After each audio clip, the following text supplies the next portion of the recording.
Zombie apocalypse. প্রিয় চাকরি প্রত্যাশী ভাই ও বোনেরা, আসসালামু আলাইকুম। কেমন আছেন আপনারা? আপনারা যারা চাকরি প্রত্যাশী, দীর্ঘদিন একাডেমিক পড়ালেখা শেষ করে এখন দুশ্চিন্তার মধ্যে আছেন যে কিভাবে আমরা বিভিন্ন চাকরি পরীক্ষায় অবতীর্ণ হব বা চাকরি পরীক্ষায় বসব। তো চাকরি পরীক্ষায় বসার সবচেয়ে গুরুত্বপূর্ণ দিকটা হচ্ছে প্রিলিমিনারি পরীক্ষা। যে কোনো চাকরির পরীক্ষায় বাছাই পরীক্ষা হয়, এই বাছাই পরীক্ষাটাই হলো প্রিলিমিনারি পরীক্ষা। আর প্রিলিমিনারি পরীক্ষার উত্তরণ করাই হয় সবচেয়ে কঠিন কাজ। এই প্রিলিমিনারি পরীক্ষা উত্তরণ হওয়ার জন্য কতগুলো পদ্ধতি অবলম্বন করলে আমরা সহসাই প্রিলিমিনারি পরীক্ষা উত্তীর্ণ হতে পারবো। শুধু যে বিসিএস পরীক্ষায় যে প্রিলিমিনারি হয় তা কিন্তু নয়, সকল ক্যাডার, নন ক্যাডার এবং সরকারি সকল নিয়োগ পরীক্ষায় প্রিলিমিনারি অর্থাৎ বাছাই পরীক্ষা হয়। বিসিএস, নন ক্যাডার, সরকারি প্রাথমিক বিদ্যালয়ের শিক্ষক সহ সকল চাকরির পরীক্ষায় প্রিলিমিনারি পরীক্ষা দিতে হয় এবং সেই পরীক্ষায় পাশ করতে হয়।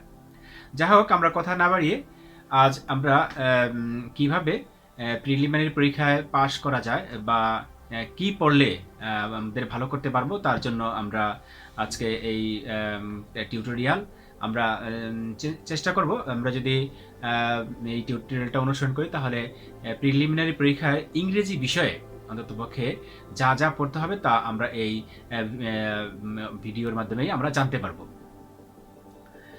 আমরা বিশেষ করে যারা অনার্স মাস্টার্স কমপ্লিট করে চাকরির জন্য অবতীর্ণ হই, তাদের সামনে সবচেয়ে বড় সমস্যা হলো আমরা কি পড়ব। প্রিলিমিনারির জন্য আমরা কি পড়ব? আমরা দেখি যে প্রিলিমিনারির জন্য বিশেষ করে নতুন যারা আছেন তারাই বেশি দুশ্চিন্তায় পড়েন। আমার এই ভিডিওটা নতুনদের জন্যই করা। কি কি পড়তে হবে তা আমরা একটু লক্ষ্য করব। আমাদের আজকের বিষয় বিসিএস সহ সকল চাকরি প্রত্যাশীর প্রিলিমিনারি প্রস্তুতি পর্ব 1, বিষয় ইংলিশ।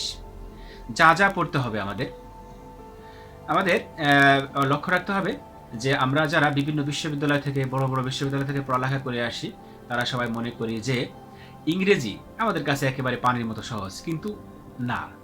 আপনারা যারা যতটা সহজভাবে ইংরেজিটাকে নেন, ততটাই চাকরির পরীক্ষার জন্য ইংরেজিটা ততটা সহজ নয়। তাই যে ইংরেজিতে অনার্স মাস্টার্স করে আসেন না কেন বা যে সাবজেক্টে পড়ে আসেন না কেন, তার জন্য ইংরেজি খুবই একটা গুরুত্বপূর্ণ বিষয়। সামান্য কিছু পদ্ধতি অবলম্বন করলে আমরা এই ইংরেজি পরীক্ষাটা ভালো করতে পারবো। যাই হোক, আমরা কথা না বাড়িয়ে আমরা শুরু করি। কি কি পড়তে হবে?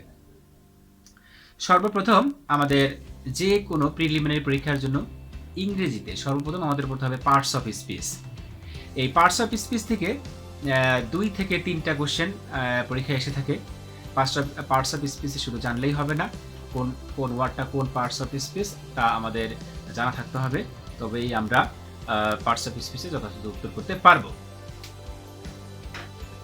এরপরে পার্টস অফ স্পিচের পরে আছে হলো প্রিপোজিশন। সকল চাকরি পরীক্ষায় প্রিলিমিনারিতে প্রিপোজিশন এসে থাকে। এই প্রিপোজিশনের সংখ্যা 2টা বা 3টা। আমরা হিউজ পরিমাণ প্রিপোজিশন মুখস্থ করে থাকি, কিন্তু না, আমাদের এত পরিমাণ প্রিপোজিশন মুখস্থ করার কোনো প্রয়োজন নেই। যদি গঠনগতভাবে পড়তে পারি, অল্প কিছু প্রিপোজিশন করলেই আমরা সহসাই কমন পাইতে পারবো। তাই আমাদের দ্বিতীয় নাম্বার কোশ্চেনের জন্য পড়তে হবে হলো, দ্বিতীয় নাম্বার না, আসলে দ্বিতীয় স্টেপের জন্য আমরা প্রিপোজিশন পড়ে রাখবো। প্রিপোজিশনের পর আমরা পড়বো হলো আর্টিকেলস। প্রত্যেকটা নিয়োগ পরীক্ষায় 2টা বা 3টা কোশ্চেন প্রিলিমিনারিতে আর্টিকেলস থেকে এসে থাকে, যা আমরা সহজভাবে মনে করি, কিন্তু আসলে না। যদি না পড়ে থাকে তাহলে আমরা আর্টিকেলস সম্পর্কে আমরা পারবো না। তাই আমাদের প্রত্যেকেরই আর্টিকেলসটা একটু ভালো করে আয়ত্ত করে নিতে হবে। তারপরে আমাদের আছে হলো কারেক্ট স্পেলিং। প্রিলিমিনারি পরীক্ষার জন্য কারেক্ট স্পেলিং খুবই গুরুত্বপূর্ণ। আমাদের কারেক্ট স্পেলিং যদি জানা না থাকে তাহলে আমরা 3 থেকে 4টা কোশ্চেনের উত্তর আমরা করতে পারবো না। প্রত্যেকটা প্রিলিমিনারি পরীক্ষায় 4 থেকে 5টা প্রশ্ন কারেক্ট স্পেলিং থাকে। আমরা কম করে হলো 3 থেকে 4টা কোশ্চেন কারেক্ট স্পেলিং থাকে। আমরা কারেক্ট স্পেলিংটা একটু ভালো করে দেখব। তবে আমরা যারা নতুন বা কারেক্ট স্পেলিং সম্পর্কে আমাদের ধারণা কম, তারা বড় বড় ওয়ার্ডগুলো আসলে বানান মুখস্থ করি, কিন্তু না, আমরা বড় বড় ওয়ার্ডগুলো বানান মুখস্থ করব না। আমরা গঠনগত কিছু শব্দ আছে, টেকনোকেট কিছু শব্দ আছে, এই সমস্ত শব্দগুলোরই আমরা স্পেলিংটা জেনে রাখবো, তাতে আমাদের জন্য সহজ হবে। অনেক বড় বড় বানান মুখস্থ করার কোনো প্রয়োজন নেই। এর পরবর্তীতে আছে কমন এরর্স, যা সাধারণ ভুল। এই ভুলগুলো আমাদের কাছে ভুল বলে মনে হয় না, কিন্তু কোশ্চেন দেখলেই আমরা বুঝি যে কোশ্চেনের ভিতরে কিছু না কিছু ভুল আছে। এই ভুলগুলো আমরা ধরে সংশোধন করার চেষ্টা করব। কমন এরর্স একেবারেই সোজা। টেন্সগত, আর্টিকেলসগত, পার্সনগত বিভিন্ন ধরনের ভুল থাকতে পারে, সেই ভুলটা ধরে আমাদের সংশোধন করতে হয়। তাই আমাদের করতে হবে হলো কমন এরর্স। এরপর আসে প্রেস অ্যান্ড ইডিয়মস। এই প্রেস অ্যান্ড ইডিয়মস থেকে 2 থেকে 3টা কোশ্চেন এসে থাকে, তাই আমরা প্রেস অ্যান্ড ইডিয়মসটা একটু ভালো করে আয়ত্ত করে নিব। সাম্প্রতিক বিষয়ের সাথে না, মানে যে সমস্ত প্রেস অ্যান্ড ইডিয়মসগুলো সমসাময়িকভাবে ব্যবহার করা হয়, এগুলোই পরীক্ষার মধ্যে আসে। তাই সমসাময়িক বিষয়ক যে প্রেস অ্যান্ড ইডিয়মসগুলো আসে, আমরা এগুলোই আয়ত্ত করে নিব। এরপর আসে ওয়ান ওয়ার্ড মিনিং, যাকে বাংলায় বলে এক কথায় প্রকাশ। এই ওয়ান ওয়ার্ড মিনিংটা এসে থাকে পরীক্ষার মধ্যে 2টা থেকে 3টা কোশ্চেন এই ওয়ান ওয়ার্ড মিনিং থেকে হয়, আমরা ওয়ান ওয়ার্ড মিনিংটা আয়ত্ত করে নিব। এরপর আসে যেটা সবচেয়ে গুরুত্বপূর্ণ, সেটা হলো সিনোনিম। এই সিনোনিম থেকে, যাকে বলে সমার্থক শব্দ, এই সমার্থক শব্দ থেকে 3 থেকে 4টা কোশ্চেন সিনোনিম এসে থাকে, আমরা এই সিনোনিমটা ভালো করে আয়ত্ত করে নিব। সিনোনিমের পরে আছে হলো অ্যান্টোনিম। অ্যান্টোনিম শব্দের অর্থ হলো বিপরীত শব্দ।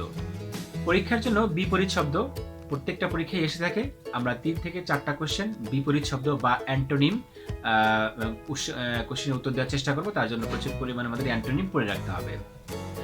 অ্যান্টোনিমের পরে আসে নাম্বার অ্যান্ড জেন্ডার।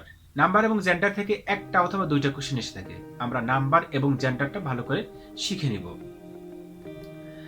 এরপর আসে right from a verb. Right from a verb থেকে 1টা কোশ্চেন থেকে থাকে। এই রাইট ফ্রম আ ভার্ব করতে হলে অবশ্যই আমাদের ভালো করে টেন্স জানা থাকতে হবে। টেন্স না জানলে আমরা right from a verb complete করতে পারবো না। তাই রাইট ফ্রম আ ভার্ব পড়ার আগে আমরা টেন্সটা ভালো করে আয়ত্ত করে নিব। এরপর আসে ভয়েস। আমরা অনেক ভয়েস করে থাকি, প্রচুর পরিমাণ ভয়েস করে থাকি পরীক্ষার জন্য, কিন্তু না, এত ভয়েস করার কোনো দরকার নেই। 1টা অথবা 2টা কোশ্চেন ভয়েসে থেকে থাকে। প্যাসিভ থেকে অ্যাক্টিভ এটাই বেশি করবেন, তবে অ্যাক্টিভ থেকে প্যাসিভও জেনে রাখতে হবে। ভয়েসের পরে ন্যারেশন, আমরা অত পরিমাণ ন্যারেশন করব না, ন্যারেশন খুবই কম আসে, কোনো পরীক্ষা আসে না, তবে 1টা বা 2টা কোশ্চেনের জন্য প্রস্তুত থাকতে হবে। এরপর আছে ডিগ্রি।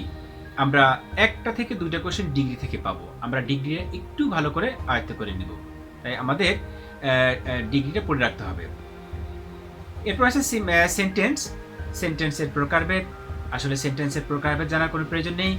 সেন্টেন্সের গঠন কোনটা কোন সেন্টেন্সে আছে সে দেখতে হবে, ধরতে হবে এবং খুঁজে বের করতে হবে, বলতে হবে এটা এই সেন্টেন্সের। যেমন সিম্পল, কমপ্লেক্স, কম্পাউন্ড, এই 3টে সেন্টেন্সেরই থাকে। এর মধ্যে খুঁজে বের করতে সেন্টেন্সটা কিসে আছে, সিম্পলে, কম্পাউন্ডে নাকি কমপ্লেক্সে।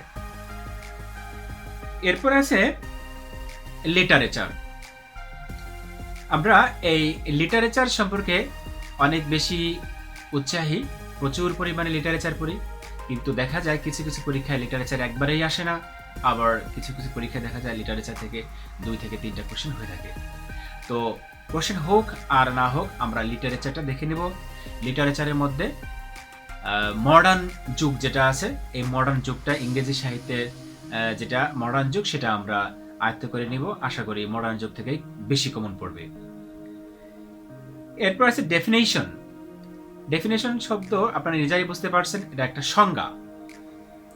বিভিন্নভাবে কোশ্চেনটা ডেফিনেশন এসে থাকে, 1টা বা 2টা কোশ্চেন ডেফিনেশন থেকে হতে পারে, এজন্য এত উতলা হওয়ার কিছুই নেই, আমরা শুধু একটু আয়ত্ত করে রাখার চেষ্টা করব। এরপরে আছে প্রবাদ বাক্য, যাকে বলা হয় হলো প্রবাদ। এই প্রবাদটা পরীক্ষার মধ্যে 1টা বা 2টা কোশ্চেন হয়ে থাকে। ট্রান্সলেশন থাকে, ট্রান্সলেশনের বাংলায় থাকে, বাংলার ইংরেজি প্রবাদ বাক্যটা লিখতে হয়।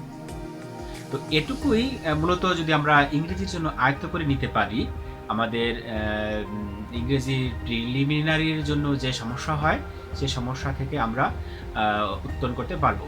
আর প্রিলিমিনারিতে টিকতে হলে ইংরেজি ভালো করতেই হবে। যারা অনেকেই মনে করেন যে আমি ইংরেজি কোশ্চেন উত্তর করব না, অন্যান্য কোশ্চেনের উত্তর করেই আমি প্রিলি পার হয়ে যাব, একেবারেই ভুল। আপনাকে ইংরেজি মোটামুটি ভালো করতেই হবে। যদি ইংরেজি ভালো করতে না পারেন তাহলে প্রিলিমিনারিতে টিকতে পারবেন না। এজন্যই আপনারা যতটুকু পরিমাণ ইংরেজির ধারণা দিলাম, আপনারা এতটুকু যদি আয়ত্ত করে নিতে পারেন, অবশ্যই আপনারা প্রিলিমিনারিতে উত্তরণ হবেন। আপনাদের ভবিষ্যৎ উজ্জ্বল হোক, এই প্রত্যাশা আমি সবসময় ভিডিও দিয়ে যাব। আজ আমি ইংরেজি সম্পর্কে ভিডিও দিলাম, পরবর্তী ভিডিওতে আমি আন্তর্জাতিক বিষয়াবলী সম্পর্কে ভিডিও দেব। আপনাদের একটু উপকারে আসুক, এটুকুই আমার প্রত্যাশা। আমার ভিডিও যদি আপনাদের ভালো লেগে থাকে তাহলে আমার চ্যানেলটা সাবস্ক্রাইব করবেন এবং বেল আইকনটি বাজিয়ে দিবেন, যাতে পরবর্তী ভিডিও দিলে আপনারা ভিডিওটা পেতে পারেন। ধন্যবাদ, best of luck. Zombie apocalypse.